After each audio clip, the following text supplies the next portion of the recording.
Lagi cepat, lagi bagus ni. Kita baca muka surat yang pertama. Tajuk, masuk tajuk yang pertama. Awal tajuk. Bismillahirrahmanirrahim. Akidah ahli iman untuk wanita dan kanak-kanak. Sebab apa dia kata akidah ahli iman untuk wanita dan kanak-kanak? Merujuk kepada asas ilmu akidah. Asas ilmu akidah. Qala al-musannif radhiyallahu ta'ala anhu, berkata musannif radhiyallahu ta'ala anhu, Bismillahirrahmanirrahim, dengan nama Allah yang Maha Pemurah lagi amat mengasihani. Menjadi kebiasaan para ulama yang mengarang kitab atau mengarang risalah-risalah, mereka memulakan dengan basmalah, dengan lafaz basmalah. Maka ia merupakan daripada alamat keikhlasan para ulama mengarang kitab demi untuk menyebarkan kepahaman Islam, khususnya kepada umat-umat yang akan datang. Bukan saja umat di zamannya, bahkan umat-umat yang hidup selepas daripadanya.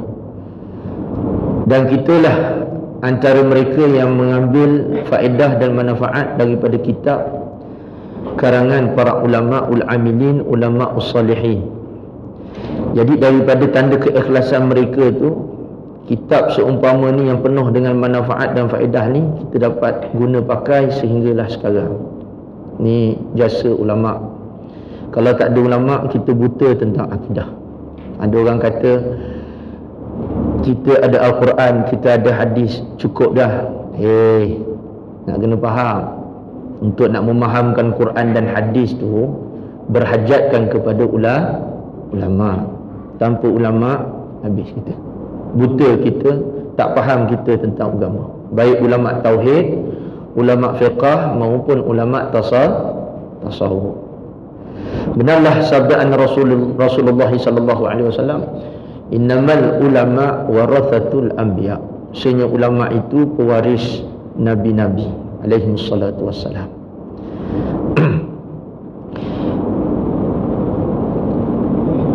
Basmalah itu terbagi kepada 5 hukum. Pertama, wajib baca basmalah. Kedua, sunat baca basmalah. Ketiga, haram baca basmalah. Keempat, makruh baca basmalah. Kelima, harus baca basmalah. 5 hukum bacaan bagi basmalah, iaitu Bismillahirrahmanirrahim. Nama dia basmalah. Kalau saya kata pakcik baca basmalah, bacalah Bismillahirrahmanirrahim. Maka hukum membacanya ada 5. Yang pertama, wajib. Seperti dalam mazhab Syafi'i, wajib mendatangkan bacaan basmalah, iaitu Bismillahirrahmanirrahim, ketika membaca surah Al-Fatihah di dalam sembahyang. Kalau tak baca basmalah, tak sah sembahyang. Meskipun dia jadi makmum di Makkahul Mukarramah, imam di Masjidil Haram, tak baca basmalah. Tak baca basmalah. Di sisi mazhabnya, di sisi mazhab mereka itu, basmalah itu dibaca dengan sir atau tak baca dalam surah Al-Fatihah. Maka kita pula wajib. Jadi kita kena atau wajib baca basmalah ketika membaca Al-Fatihah bagi mengesahkan sembahyang kita tu. Lainlah kalau kita ni mazhab yang lain daripada mazhab yang muktabar. Lainlah kalau kita lain daripada mazhab Syafi'i. Tak apalah. Ini mazhab yang 4 tu bukan mazhab yang lagi satu tu. Itu kan mazhab, itu jalan sesat. Ada mazhab Syafi'i, Maliki, Hanafi, Hambali. Dah 4 yang muktabar. Akhir zaman 4 yang muktabar ni. Umpama penjuru Kaabah lah, ada 4. Sampai akhir zaman itulah dia 4. Jadi yang muktabar, yang terpelihara, riwayat-riwayat hukum-hukumnya, inilah 4. Syafi'i, Maliki, Hanafi, Hambali. Siapa yang tidak bermazhab dengan salah satu daripada mazhab yang muktabar ini, orangnya adalah sesat lagi menyesatkan orang lain. Awas belajar dengan orang yang tidak mempunyai mazhab dalam fiqh ni. Bila hukumnya haram? Haram tu bila? Ketika kita membacakan basmalah pada satu perkara yang ainnya hukumnya adalah haram. Zat ain tu haram. Seperti satu orang dia ambil air arak, kemudian dia baca basmalah. Ambil arak, dia nak minum tu dia baca Bismillahirrahmanirrahim. Haram hukumnya. Maklum arak sikit pun haram, banyak pun haram. Atau dia makan daging khinzir. Makan daging khinzir ikut kawan-kawan. Kawan-kawan dia bukan Islam, join makan daging khinzir. Tapi ingat pula baca basmalah tu. Padahal basmalah, padahal khinzir tu kan haram. Khinzir tahu tuan-tuan? Nak sebut juga ke? Itulah. Haram. Dia nak makan daging tu, walaupun daging tu dah digoreng garing, dah dicampur-campur sambal bagai, tak nampak lagi rupa daging khinzir, tapi hakikatnya itu daging khinzir. Nak makan baca basmalah. Hukum membaca basmalah ketika itu adalah haram hukumnya, kerana daging khinzir itu dihukumkan sebagai haram. Tapi kalau dia niat istihza, menghina, mempermain-main, mempersenda, dia dah tak jadi haram gitu lagi dah. Jadi kafir pula, murtad daripada agama Allah. Na'udzubillah min dzalik.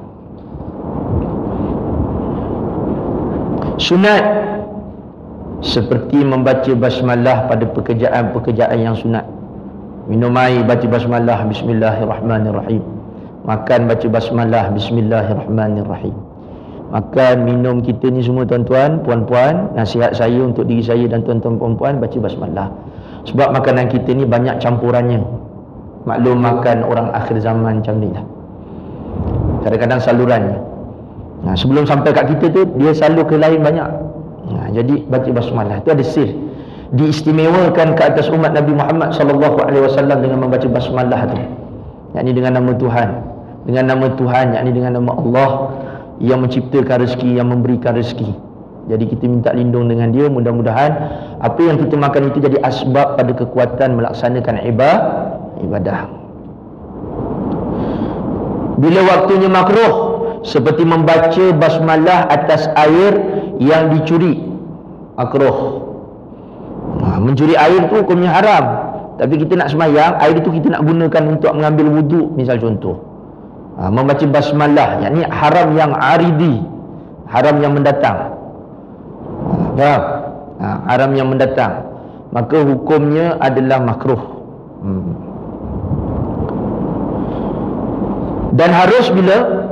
Seperti memindahkan pen, qalam, memindahkan buku, sunat membaca, harus membaca basmalah. Bermula harus itu boleh pergi kepada beberapa tingkatan. Tambahan sikit faedah. Bermula setiap yang harus pada syarak itu boleh pergi kepada beberapa daripada tingkatan. Hukum syarak tu dia ada 5. Ni yang tadi basmalah tu dah habis. Kita masuk sikit faedah hukum syarak. Hukum syarak terbagi kepada 5. Wajib, haram, sunat, makruh, harus. Yang tadi basmalah tu ada kan? Wajib baca basmalah, haram baca basmalah, sunat baca basmalah bila, makruh baca basmalah, harus baca basmalah.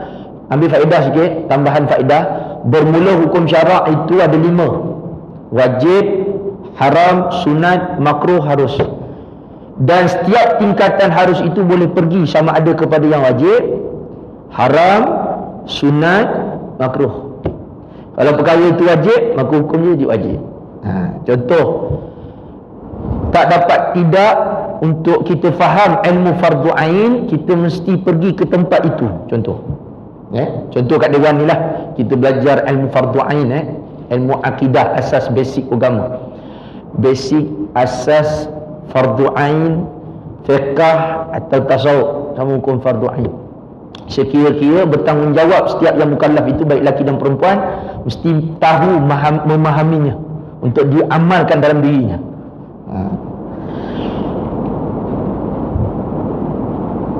Jadi untuk nak menyampaikan pada tempat tu, Yakni dengan kita datang dekat sini belajar, baru kita boleh memperolehi pemahaman tentang suatu yang wajib. Jadi hukum sampaikan kepada tu, maknanya hukum sesuatu yang boleh menyampaikan kita kepada tempat tu, tempat kita belajar tu, yang boleh dengan sebab kita belajar di situ kita boleh dapatkan ilmu fardu ain, hukumnya wajib juga.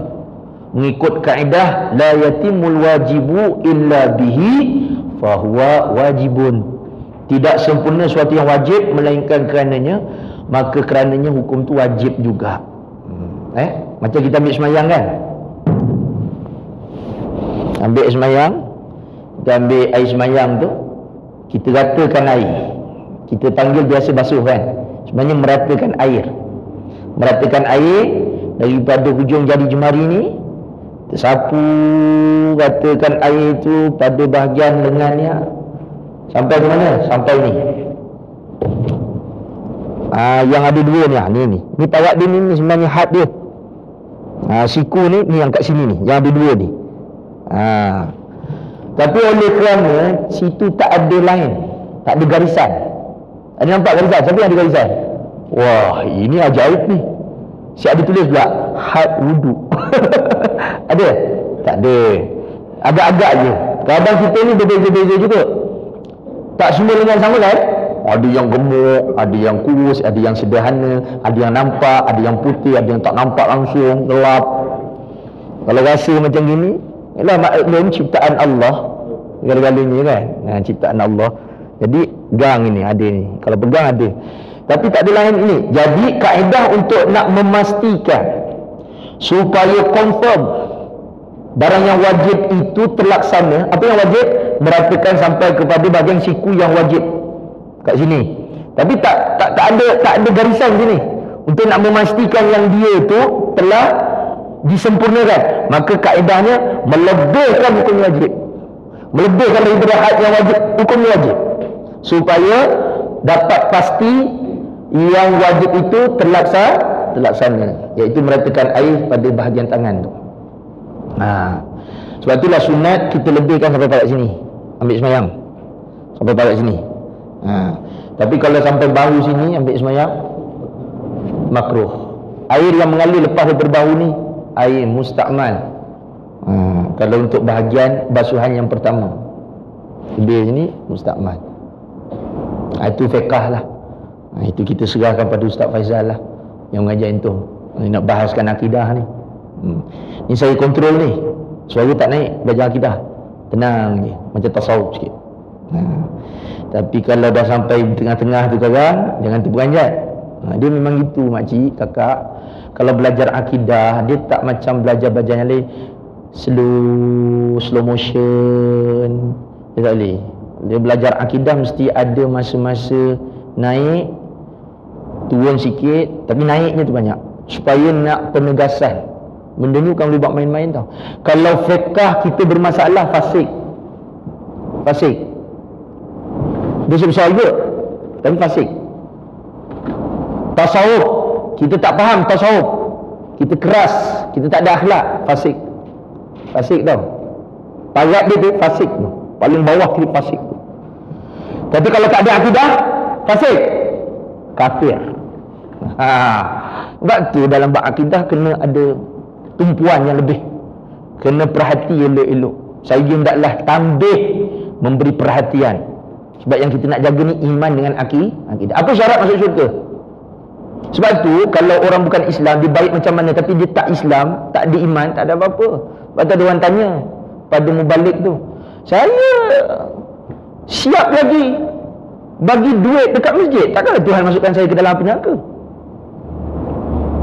Saya, orang-orang Islam semua bekerja dengan saya bagi bonus lebih lagi pada orang Islam, takkanlah saya masuk dalam neraka? Pada anggapannya gitulah dia. Tapi dia lupa syarat syurga tu iman. Ni yang kita nak kena jaga betul ni. Iman yang kena jaga betul-betul. Akidah yang nak kena jaga betul-betul. Ancaman yang paling kuat zaman berganti zaman, akidah lah. Akidah. Jaga-jaga. Sebab itulah iblis dan syaitan itu menginginkan kita ni mati dalam kufur. Dan kufur yang paling besar itu, imannya itu tertanggal. akidahmu batal. Sebab tu kita jangan lari daripada majlis ilmu, dengar nasihat-nasihat ulama dalam kitab-kitab mereka itu, syarat dengan nasihat, petunjuk dan sebagainya.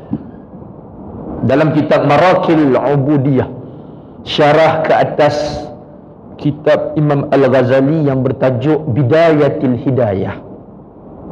Pernah dengar kitab Marakil Ubudiyah? Orang Yaman sana belajar kitab Marakil Ubudiyah. Yang mengarang kitab Marakil Ubudiyah ni Syekh Nawawi Banten Al-Jawi, lahir di Indonesia, tapi dia punya makamnya sana, Makkahul Mukarramah, tak silap lah, ada Makkahul Mukarramah. Ulama Jawi, sebab tu ujungnya Jawi, tanah Jawa.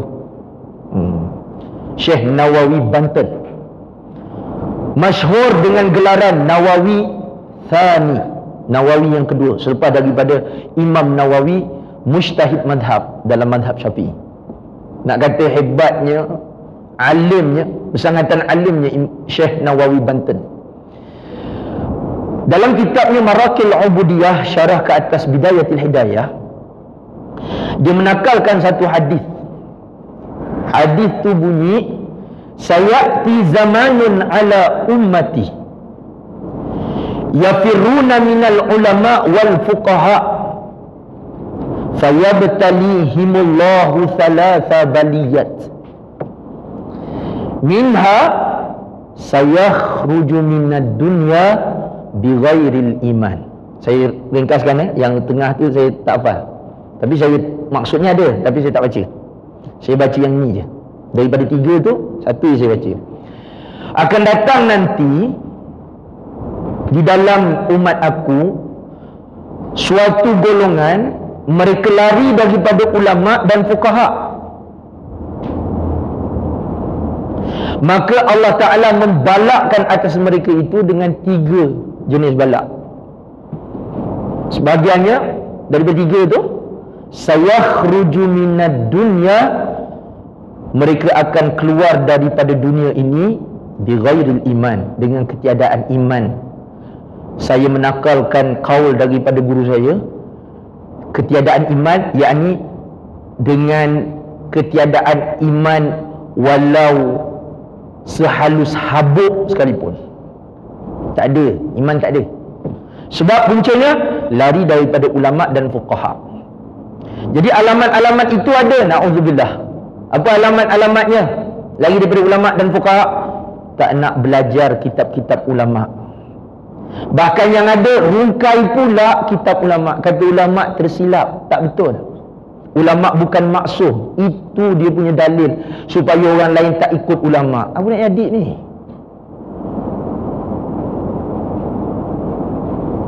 Orang bagi video, bagi macam-macam viral, boleh pula dia percaya, terus je post. Tapi bila ulama cakap, boleh pula fikaikan. Tu penyakit tu. Hati ada penyakit.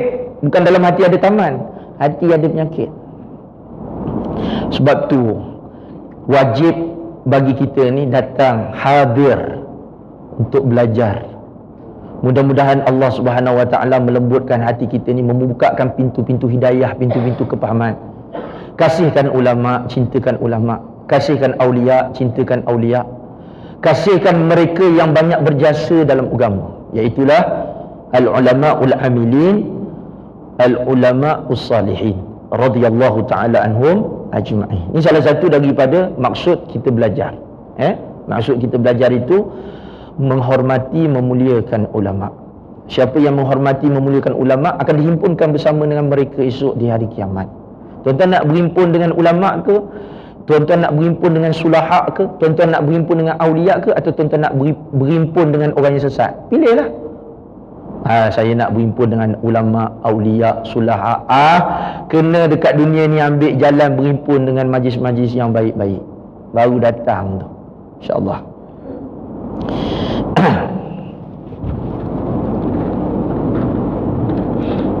Terkadang-kadang yang harus boleh jadi haram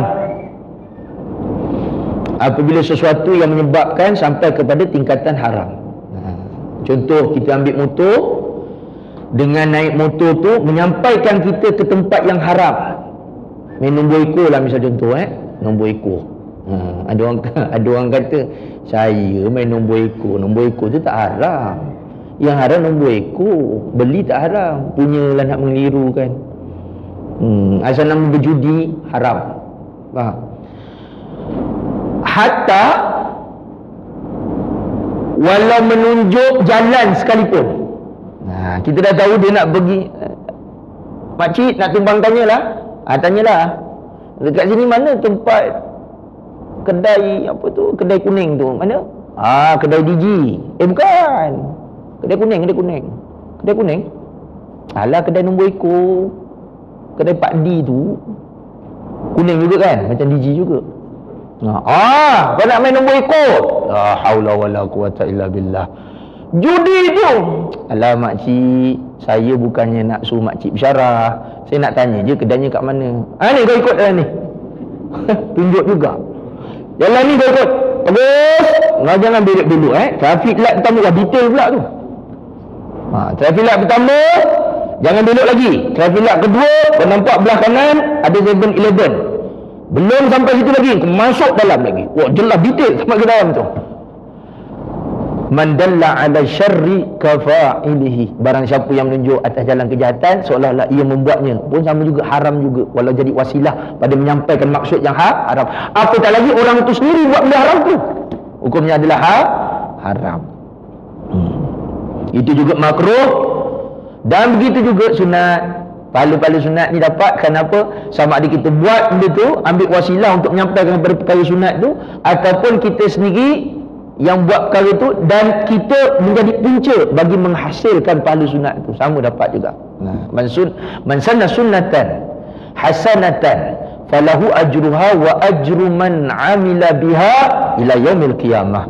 Barang siapa yang buat satu perjalanan yang baik, walaupun tak pernah ada contoh dulu, zaman Rasulullah tak ada apa, tak ada, zaman sahabat tak ada, zaman tabi'in tak jumpa, tiba-tiba kita macam ni lah, yang ada kamera-kamera. Zaman dulu ada tak? Ini kamera-kamera macam ni. Tapi tujuan kamera ni apa? Wasilah bagi nak menyampaikan kepada maksud yang baik. Kita infak untuk beli kamera-kamera semua ni, dapat juga pahala. Sama. Pula kita dah mati, kamera ni digunakan pula orang lain, mengalir jariahnya, manfaat faedah bagi si mati. Itu asal nama tujuan yang baik. Kita yang merintis, kita dapat. Walaupun kita dah tak lakukan, akan datang orang lain meneruskan, dapat juga. Bismillahirrahmanirrahim. Dengan nama Allah yang Maha Pemurah lagi Maha Mengasihani. Wa sallallahu ala sayyidina wa maulana Muhammadin wa alihi wa sahbihi wa sallam taslima. Rahmat ta'zim Allah dicurahkan kepada penghulu kita Nabi Muhammad sallallahu alaihi wasallam dan keluarganya serta sahabatnya. Qala Syekhul Imam Qudwatul Anam Al-Alimu Al-Allamatul Hibru Al-Fahamatu Sayyidi Abdul Qadir Ibni Ali Al-Fasi radhiyallahu anhu wa nafa'ana bihi amin, katanya. Berkata Syekh Imam ikutan manusia yang alim lagi bersangatan kealimannya, yang memiliki ilmu lagi bersangatan ilmunya, dakwat lagi faham, lagi memahami akan ilmu agama, Sayyid Abdul Qadir bin Ali Al-Fasi radhiyallahu ta'ala anhu. Moga-moga memberi manfaat kepada mereka yang membaca kitabnya. Telah berkata Syekh Imam tuntutan umat Al-Alim Al-Allama Al-Habru Al-Fahama Sayyid Abdul Qadir bin Ali Al-Fasi radhiyallahu anhu, semoga Allah memberi manfaat kepada kita melaluinya, amin. Alhamdulillahi hadil mu'minina li tauhidihi wa muayyidihim binuri taufiqihi wa tasdidihi. Segala puji bagi Allah, petunjuk orang mukmin kepada keesaannya dan menyokong mereka dengan cahaya taufik dan petunjuknya. Jadi mukaddimah Syekh Abdul Qadir Al-Fasi ni mukaddimah tauhid. Apa tanda mukaddimah tauhid? Sebab dia bawa perkataan segala puji bagi Allah, petunjuk orang mukmin kepada keesaannya. Itu maksud daripada pengajian ilmu akidah. Sebab itulah ilmu ini dipanggil ilmu tauhid. kerana menjurus kepada mengesakan Allah Subhanahu wa taala, mentauhidkan Allah Subhanahu wa taala. Wa sallallahu ala sayyidina Muhammadin safwatihi min khalqihi sa'i fi irsyadi abidihi wa ala alihi wa sahbihi ta'ziman li haqqihi wastijlaban liwadidihi. Selawat Allah dicurahkan kepada penghulu kita Nabi Muhammad sallallahu alaihi wasallam.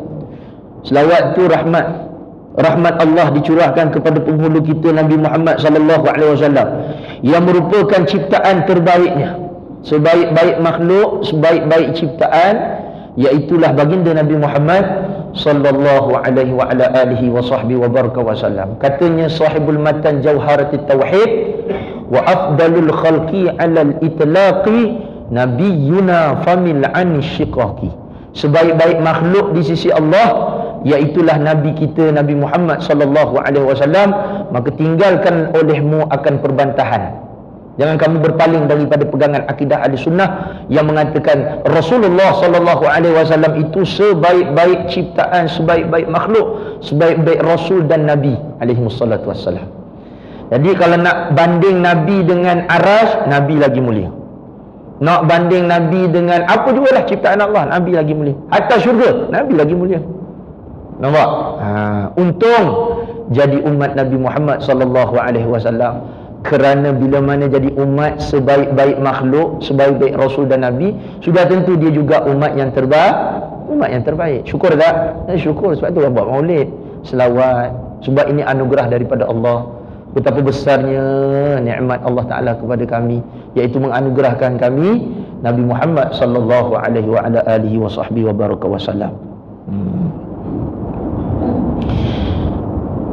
Yang membawa petunjuk kepada hamba Allah. Apa yang didakwahkan oleh Nabi Muhammad sallallahu alaihi wasallam? Yang mula-mula sekali apa yang didakwahkan? Dipanggil orang ramai, kan ada berperingkat kan dakwahnya kan? Dakwah tersembunyi dengan dakwah secara terang-terangan. Apa yang Nabi dakwahkan? Sembahlah Allah, mentauhidkan Allah. Nampak? Sebab tu ayat Quran tu bunyi alladzina yu'minuna bil ghaib wa yuqimuna as-salah. Dia sebut dulu orang beriman. Lepas tu dia kata, lepas tu Allah Ta'ala berfirman, dan mereka yang mendirikan sembahyang. Sebab tidak terima sembahyang seseorang itu kalau tidak ada iman. Maknanya didahulukan akidah. Sah tidak wuduk seseorang itu kalau akidahnya tak sah? Ini salah. Tak sah. Wuduk satu orang itu tak sah kalau dia bukan Islam. Maknanya kalau dia tidak beriman, tak sah. Sebab itu penting akidah.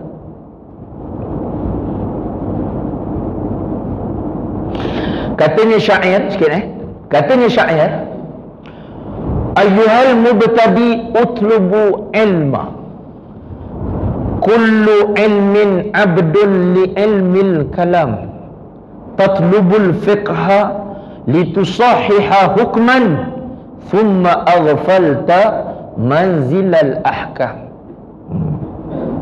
Kata syair ni dalam nak menunjukkan betapa besarnya kepentingan belajar ilmu tauhid. Wahai orang baru nak bermula, siapa dia? Kita ni lah. Kita ni, saya pun sama juga. Sampai sekarang masih belajar tauhid lagi, belajar akidah lagi ganggu saya. Belajar akidah, belajar tauhid. Kalau kita dah tahu pun kita dengar lagi dan lagi. Bila kita niat untuk mendengar, maknanya kita rasakan diri kita tidak sempurna. Dengar lagi. Wahai orang yang baru nak bermula, utlubul ilma, belajarlah kamu, tuntutlah ilmu. Ilmu mana nak tuntut? Kullu ilmin abdun li ilmil kalam. Setiap ilmu itu hamba bagi ilmu kalam. Sebab apa dia sebut hamba?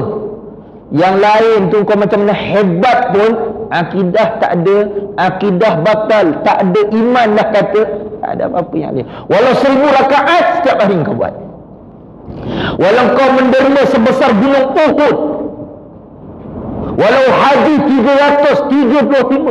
365, Katalah umpama macam setahun tu haji, nak nampakkan lagi apa lagi kebaikan yang dibuat, walau tapi akidah tak ada. Betul lah, waqala najwa, waqalat najwa. Kenal najwa? Yang menyanyi tu Najwa Latif. Kan bawa Quran, bawa hadis tak nampak. Aku bawa kan artis punya perkataan. Waqalat najwa, sebab dia perempuan. Waqalat najwa, kosong.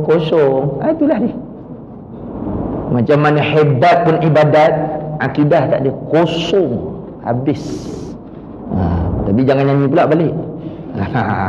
Dia dah mula dah, Aikim tak payah, kita tukar. Yang ini kena yang dia pun naik syekh. Kata dia lagi, kullu ilmin abdun li ilmi kalam. Setiap ilmu itu hamba bagi ilmu kalam. Tatlubul fiqha litusahhiha hukman. Kamu belajar menuntut ilmu fiqh untuk mensahihkan hukum, membetulkan hukum. Hukum sembahyang, hukum puasa, hukum haji. Kamu tuntut ilmu fiqh untuk nak membetulkan sembahyang, haji, puasa, umrah, jual beli dan lain-lain. Kamu tuntut yang itu kan? Ya tuntut kan? Itu memang pun disuruh juga. Tapi malang, thumma aghfalta manzilal ahkami. Kamu alpa, cuai, lupa, galit dengan yang menurunkan hukum. Siapa dia? Allah Ta'ala lah. Kalau bab-bab nak semayang, belajar satu-satu, kadang-kadang baca tu nak betul-betul tajwid, genjis-genjis elok, bis tak ada lagi dia, bis usul orang sebelah, cepat sikit lah pakcik, saya ni nak ngangkat takbir. Kalau dah ada terngiang-ngiang dekat telinga, usul. Allah, alhamdulillah pakcik ni dah boleh dah. Allah dah was-was juga dekat Allah tu pun was-was juga. Ingat dekat usul je, ke Allah tu pun sama juga. Dah usul dah satu hal, dekat Allah tu Allah, astagfirullah, Allah, jadi masalah. Tapi kalau di sisi orang Arab, kalau kita asyik usolli nanti macam belagak. Aku semayang. Ya, aku tahu kau nak semayang lah. Dia macam tu. Faham? Dia was-was tu daripada penyakit gila. Jangan dibiasakan, disebatikan. Nanti kalau dah sebati susah. Bukan kerana nak menghina orang was-was, tapi sebenarnya ada kaedahnya. Jangan dilayankan, ada kaedahnya. Belajar, insya-Allah keluar daripada was-was tu. Jangan dilayan-layan. Kalau dah susah sangat, biasa-biasa kalau bagi orang lain tu macam tak lepas, tapi untuk orang was-was tu dah jalan je. Bismillah. Kalau rasa macam Allahu Akbar, niat tak masuk, dah kira masuk, jalan. Itu je lawannya. Macam najis, dah tak najis, jalan. Itu je lawannya. Kalau duk kita main melayan, tak cicak ke ni? Cium pula tu. Tapi macam tak pahit sangat. Sudah, tak habis kerja tu. Sebab tu kena belajar juga. Sebab kita dah pernah berkawan dengan was-was, dan kita pernah was-was dulu. Mana jalan keluarnya kita tahu, insya-Allah. Mudah-mudahan jangan dihina orang was-was tu. Sebab dia merasakan diri dia. Kadang kita tak tempat dia, susah. Dia merasakan susah. Dia, bagi dia tu macam payah sangat. Ada satu pakcik tu, dia cerita sikit. Kau apa ni? 140. Ada satu dekat sana, Johor tempat saya tu.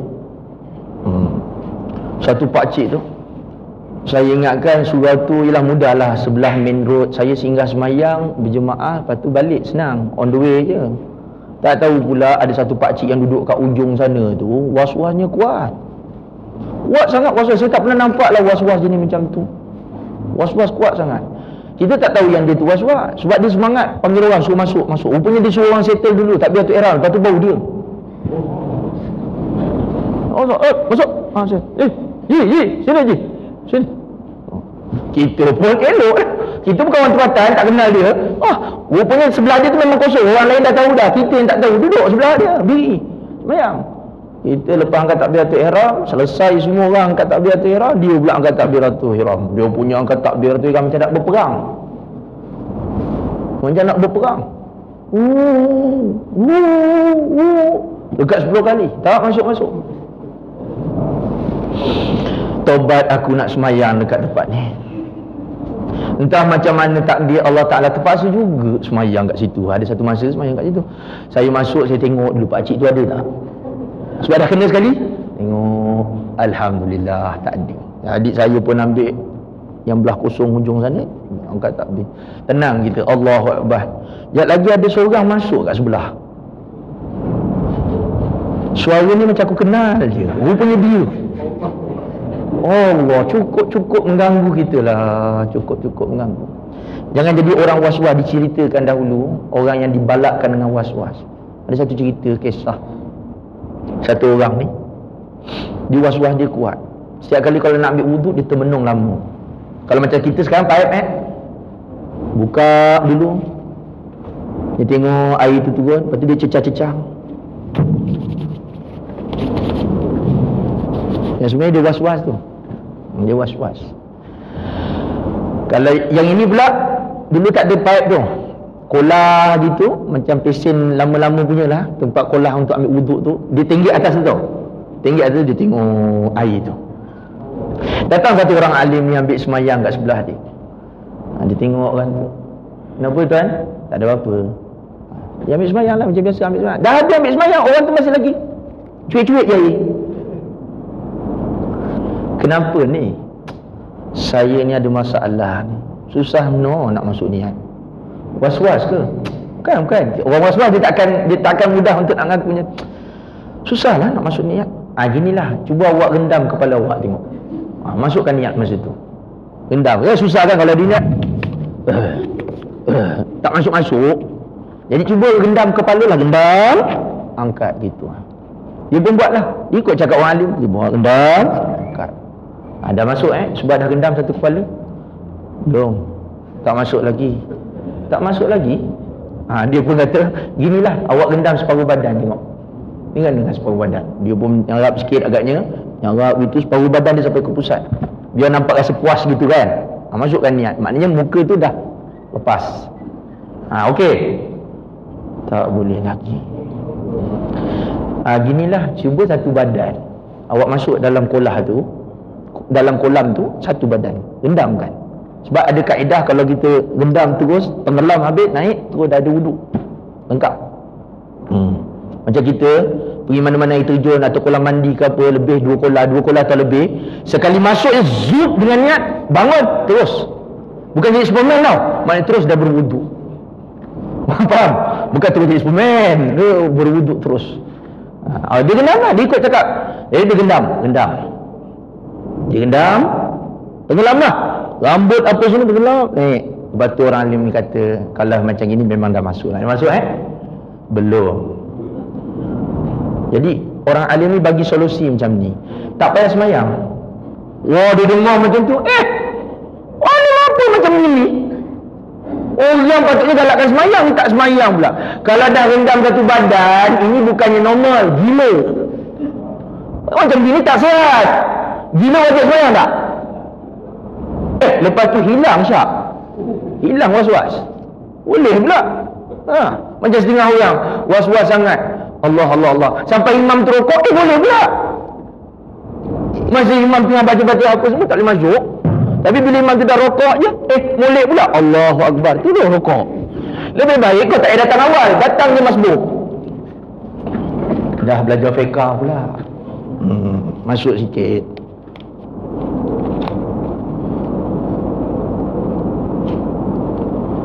I'lam,